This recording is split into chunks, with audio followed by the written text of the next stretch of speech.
Hello everyone, তো তোমরা সবাই কেমন আছো? আশা করছি সবাই খুব খুব ভালো আছো। তো এটা কিন্তু আমার জন্য অনেক স্পেশাল ডে ছিল। তো সকাল সকাল না বললেই ভালো হয়, তো এটা হচ্ছে অলমোস্ট দুপুর হয়ে গেছিলো, বাট আমার জন্য সকাল। কারণ ওই দিন আমি 12টায় ঘুম থেকে উঠছিলাম, দেন তারপর হচ্ছে রেডি টেডি হয়ে কিছু জিনিসপত্র ছিল বিয়ের, মানে যেগুলো হচ্ছে আর্ট করতে হয়, তো ওগুলা কিনছি। দেন তারপর হচ্ছে আমার দিদির ফ্রেন্ডের বাসায় আজকে হচ্ছে দিদির আইবুড়ো ভাত ছিল। তো দিদির যেই ফ্রেন্ড ওর বোনই হচ্ছে এগুলো আর্ট করবে, তো একবারে হচ্ছে আমরা চলে আসছিলাম। মানে এটা হচ্ছে আমার দিদির গ্রামের বান্ধবী তো দিদির সাথে হচ্ছে অনেক ছোটোবেলা থেকে পড়ালেখা করছে। দেন এই বাসায় হচ্ছে আজকে ফার্স্ট আইবুড়ো ভাত আমাদের এখান থেকে এবং আমার সাথে বলতে গেলে, এর জন্য আমার কাছে খুবই বেশি স্পেশাল। তো ওদের বাসায় আসার ওই দিন অনেক বেশি ঠান্ডা পড়ছিল, যার কারণে আমাদের ঘুম থেকে উঠতেও দেরি হয়ে গেছে, আর বাজারে গিয়ে কোনো মতেই হাত চালাইতে পারতেছিলাম না, 2-3 ঘন্টা মার্কেটেই লেগে গেছে। দেন তারপর হচ্ছে ওদের বাসায় আসলাম, দেন গল্প টল্প করলাম, শাড়ি দেখলাম। মানে এটা হচ্ছে আমার দিদিকে আইবুড়ো ভাতের জন্য এই বাসা থেকে দেওয়া হয়েছে, মানে আমার দিদির বান্ধবীর বাড়ি থেকে। তো এটা হচ্ছে আমার দিদির হচ্ছে একদম ছোট্টবেলাকার বান্ধবী। তো এই বাসায় আমিও অনেক খেলাধুলা করছি একটা টাইমে। তো যাই হোক, এই বাসায় এসে ওরা দেখি অনেক পদের রান্নাবান্না করছে, মানে ওই দিদির মা অনেক রান্নাবান্না করছে, ওরা সবাই অনেক কিছু গুছিয়ে টুছিয়ে দিছে।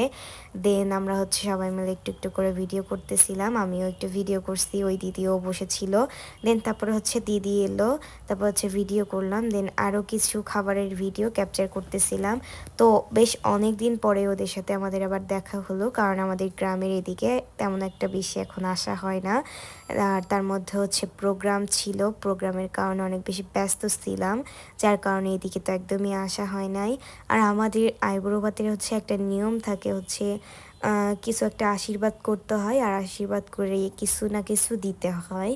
এটা অপশনাল না, যে যেমন পারে তেমন দেয়। তবে আমার কাছে কিন্তু খুবই ভালো লাগছিল। অনেক পদ দিয়ে খুব সুন্দর করে সাজিয়ে গুজিয়ে দেওয়া হয়েছে, আর আমাদেরকে কিন্তু অনেক তার আগেও অনেক মিষ্টি টিষ্টি খেতে দিছিল, দেন ওগুলো আমরা খাইছি। তো তারপরে হচ্ছে ওই দিদির মা আমার দিদিকে হচ্ছে আশীর্বাদ করতেছিল, মানে ধান দুব্য দিয়ে। আর ওগুলো হচ্ছে আমরা ভিডিও ক্যাপচার করে রাখতেছিলাম, দেন এগুলো হচ্ছে আমরা পরে রিলস আকারে সারবো। অলমোস্ট মনে হয় আমি সব কিছু সেরেই দিছি, বাট তোমরা হচ্ছে ব্লগটার জন্য অনেক বেশি অপেক্ষা করতেছিলা, আর আমার ভয়েসের কারণে আমি হচ্ছে দিতে পারতেছিলাম না। দেন এখানে হচ্ছে এদিকে হলুদ দেওয়া হইতেছে, হলুদ দেওয়া একটা হচ্ছে রুলস। তো যাই হোক, তোমরা আমার ভয়েসটাকে কিন্তু ইগনোর করো, কারণ ভয়েসের অবস্থা খুবই খারাপ। এই ঠান্ডায় আমার একদম ঠান্ডা লেগে গেছে। আর এখানে হচ্ছে যে দিদিকে শাড়ি দেওয়া হলো, দেন এই শাড়ি পরে হচ্ছে ভাত খেতে হয়। দেন আমার দিদি হচ্ছে চেঞ্জ করে চলে আসছে। তো তারপরে হচ্ছে আমরা আবারও কিছু ভিডিও ক্যাপচার করে নিতেছি, তো সেগুলোই তোমাদের সঙ্গে শেয়ার করতেছি। আর এত ঠান্ডার কারণে আমরা ভিডিও করতে করতেও মনে করেন যে অনেক বেশি লেট হয়ে গেছিলো, অলমোস্ট ওই দিন কিন্তু 6টা বেজে গেছে আমাদের খাওয়া শুরু করতে করতে।